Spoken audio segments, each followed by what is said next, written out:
चंदन जी, आपसे पूछना चाहेंगे कि सचिन पायलट ने कहा कि इलेक्शन कमीशन की क्रेडिबिलिटी पर सवाल उठ रहे हैं। उन्होंने पूछा कि सीजेआई को पैनल से क्यों हटा दिया गया और होम मिनिस्टर को इंक्लूड किया गया। तो सचिन पायलट ने कहा कि टारगेटेड कम्युनिटीज के वोट्स डिलीट किए जा रहे हैं। तो ग्राउंड जीरो पर लोग इसे किस तरह से देख रहे हैं, लोगों का क्या रिएक्शन है?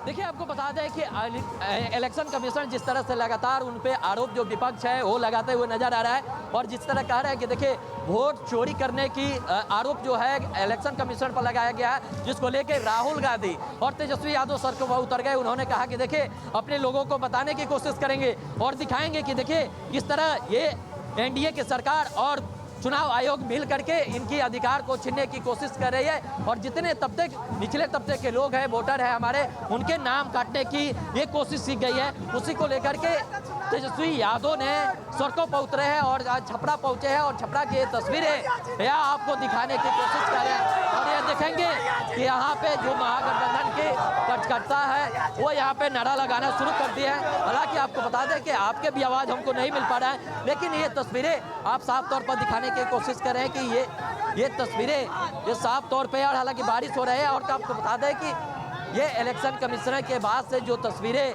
सामने आई है और जिस तरह लगातार सड़कों पर उतरे हैं राहुल गांधी और तेजस्वी यादव। हालांकि आज आपको बता दें कि यूपी के पूर्व मुख्यमंत्री अखिलेश यादव भी आज छपरा में आए हुए हैं और ये उनके स्वागत में लोग उतरे हुए हैं और ये तस्वीर दिखाने किस तरह से उत्साहित आप लोग हैं, किस तरह आज आप लोग को आज उत्साहित? बहुत उत्साहित है कि हम लोग आज तेजस्वी भी जा रहे हैं। हम लोग अपने वोट के अधिकार की जो वोट चोरी के आरोप लगाया जा रहा है, ये सही में हुआ है कि चुनावी प्रक्रिया सही में हुआ है? वोट का आरोप है कि सही में हुआ है। इसके लिए हम लोग सहयोगी है कि वोट चोरी हो रहा है। इसके लिए हम लोग अपने वोट का अधिकार के लिए आए हैं।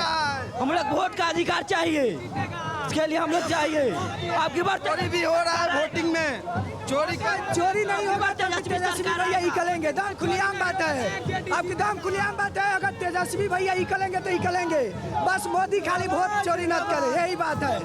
तेजस्वी भैया जिंदाबाद। वोट चोरी बंद करो। मोदी जी का कहना है कि हमारा रोटी गोल है, बाकी का रोटी टेढ़ा है। वोट वो अपना जो वोट लिए हुआ दूसरा आप नहीं वोट पर रहा है तो वोट है। वोट चोर मोदी जी वोट चोर।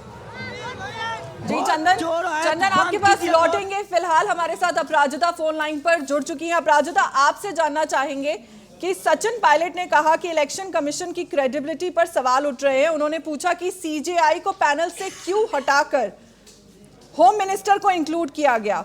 तो इस पर ग्राउंड जीरो पर लोग इस बात को किस तरह से देख रहे हैं, लोगों का क्या रिएक्शन है?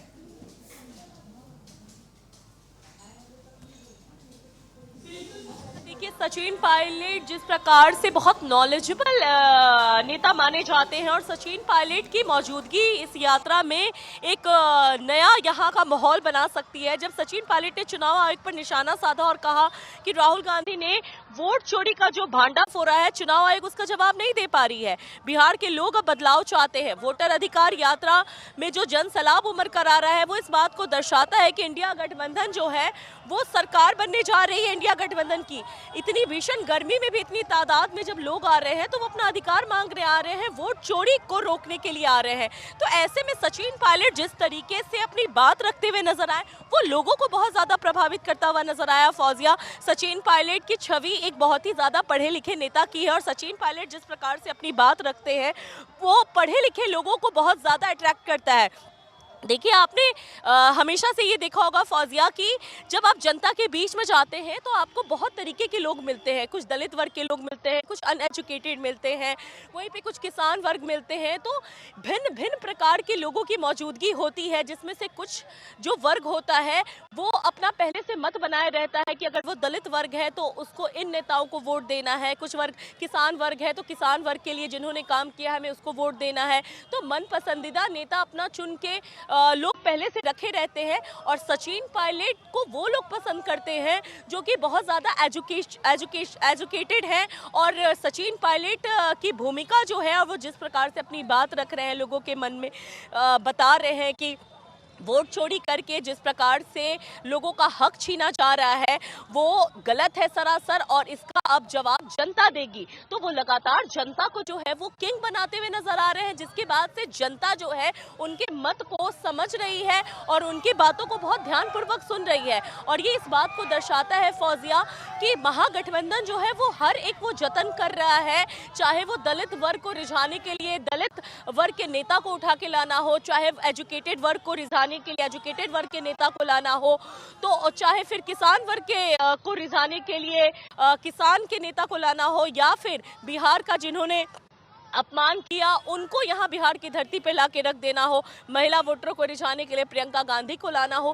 तो जिस प्रकार से ये जो नैरेटिव पेश किया जा रहा है अपना संदेश देने के लिए, एक महागठबंधन जो एकजुटता अपनी दिखा रहा है, वो अपने आप में जनता के बीच में जो है बहुत कड़ा संदेश दे रहा है फौजिया। और इसका कारण आने वाले समय में, इसका जो आपको रिजल्ट देखने को मिलेगा वो आने वाले समय में जनता तय कर ही देगी। फिलहाल तो जनता जो है वो दोनों पक्षों को सुन रही है। और सचिन पायलट ने जिस प्रकार से चुनाव आयोग की बातें रखी, जिस प्रकार से उन्होंने सीक्वेंस वाइज हर एक उस बातों को बताया जो राहुल गांधी पहले दिन से वोट अधिकार यात्रा के माध्यम से लोगों तक पहुंचा रहे हैं।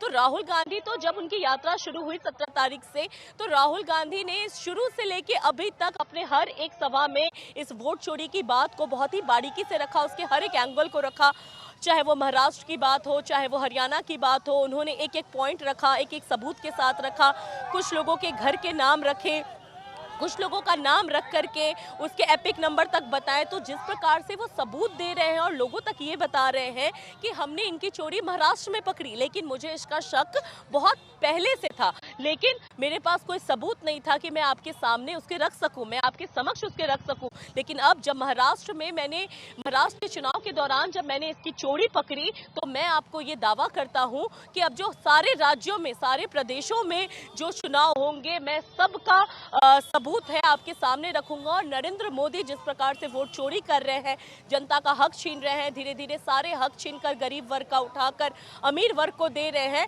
मैं वैसा होने नहीं दूंगा। और इसमें उनकी जो मौजूदगी है, उनके साथ साथ महागठबंधन के सारे नेताओं की भागीदारी जो है वो जनता के बीच एक कड़ा संदेश दे रहा है। और जनता जो है इससे बहुत ज्यादा अभिभूत हो रही है और जनता इसे समझने का प्रयास कर रही है और लगातार जनता अपना समर्थन देते हुए नजर आ रही है। फौजिया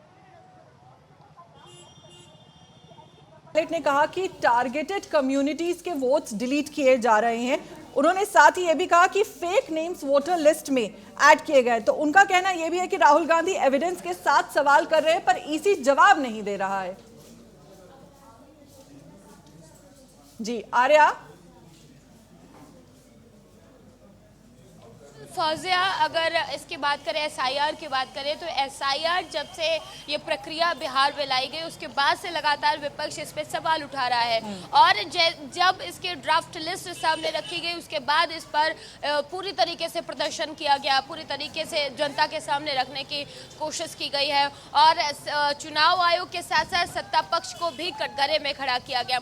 एसआईआर की प्रक्रिया जब की जा रही थी तब चुनाव आयोग की तरफ से कहा गया था कि वो जो 2003 के बाद से ये एसआईआर नहीं हुआ है, आईआर नहीं हुआ है, उस पर किया जाएगा। कुछ लोग ऐसे हैं जिनकी डेथ हो चुकी है, कुछ लोग ऐसे जो दूसरे राज्यों में शिफ्ट कर चुके हैं, तो उनको बारीकता से, पारदर्शिता से ये लिस्ट तैयार की जाएगी। हालांकि फौजिया ऐसा नहीं हुआ, ये विपक्ष का आरोप है।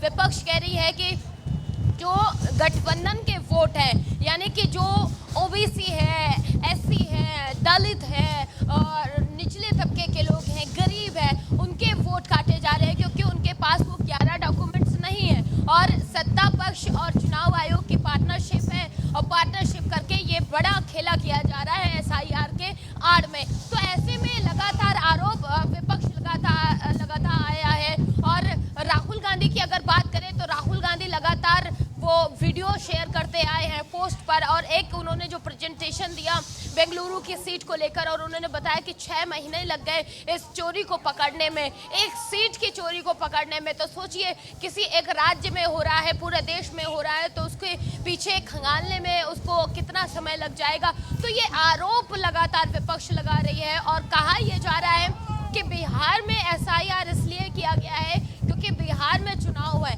चंद महीने बचे हैं चुनाव में, और चंद महीने पहले ये एसआईआर लाना सीधे तौर पर बस सत्ता पक्ष को जिताने जैसा है। और लगातार चुनाव आयोग को कटघरे में खड़ा किया जा रहा है। सवाल खड़े कर रहे हैं कि चुनाव आयोग भी पारदर्शिता के साथ अपना काम नहीं कर रहा है, बल्कि सत्ता के दबाव में है। और रही बात चुनाव आयोग की समिति की, जब सुप्रीम कोर्ट को साइड किया गया था, गृह मंत्री को उसमें शामिल किया गया था और एक विपक्ष के नेता को, तब से ये सवाल खड़े होते हैं।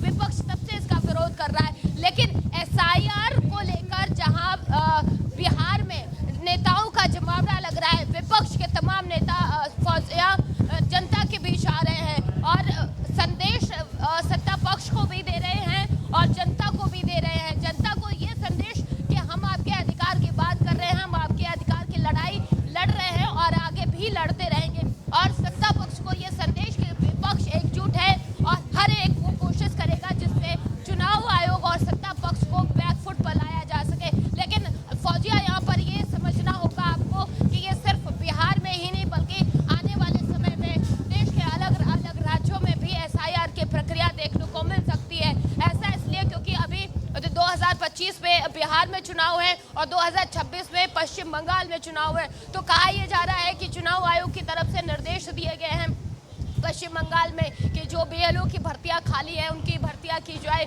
और वहां पर यह प्रक्रिया शुरू होने वाली है। तो ऐसे में विपक्ष की एकजुटता ये संदेश दे रही है कि आप कहीं भी SIR करवाइए, हम आपके खिलाफ खड़े रहेंगे, प्रदर्शन करते रहेंगे, विरोध करते रहेंगे और एक समय ये आएगा कि आपको बैकफुट पर ले जाने की कोशिश करेंगे, ले जाकर रहेंगे। और इसका संदेश राहुल गांधी लगातार देते हुए नजर आए फौजिया, क्योंकि उन्होंने हर एक संबोधन में जिक्र किया है जातीय जनगणना का और वो इसका क्रेडिट सीधे तौर पर ले रहे हैं कि जातीय जनगणना करवाने का जो हाँ की गई है सत्ता पक्ष की तरफ से, उसका क्रेडिट विपक्ष को जाता है, क्योंकि सत्ता पक्ष लगातार उसके खिलाफ था और कह रहा था कि जातीय जनगणना नहीं होगी। लेकिन लगातार विपक्ष ने प्रदर्शन किया, मांग की, विरोध की और उसके बाद सत्ता पक्ष को बैकफुट पर जाना पड़ा। तो ऐसे में ये कोशिश सत्ता पक्ष की विपक्ष की तरफ से है कि विपक्ष एकजुटता के साथ खड़ा है और यूनिटी में बहुत दम होता है फौजिया, जिसकी संदेश दिया जा रहा है। लेकिन यहाँ पर देखना ये होगा कि चंद महीने बचे हैं और 65 लाख के अलावा 3 लाख वोटर और आ गए हैं सामने, जिनके ऊपर संशय बना हुआ है। चुनाव आयोग अब उनको नोटिस थमा चुका है, जो प्रशासन के अधिकारी हैं वो उनको नोटिस थमा चुके हैं, क्योंकि उन 3 लाख लोगों में कुछ लोग ऐसे हैं जिन्होंने कागजात नहीं दिए हैं, जिन्होंने डॉक्यूमेंट्स नहीं दिए हैं फौजिया, और कुछ लोग ऐसे हैं जिन्होंने गलत डॉक्यूमेंट्स दिया है, कुछ लोग ऐसे हैं जिनकी नागरिकता पर संशय है। तो ऐसे में आप उनकी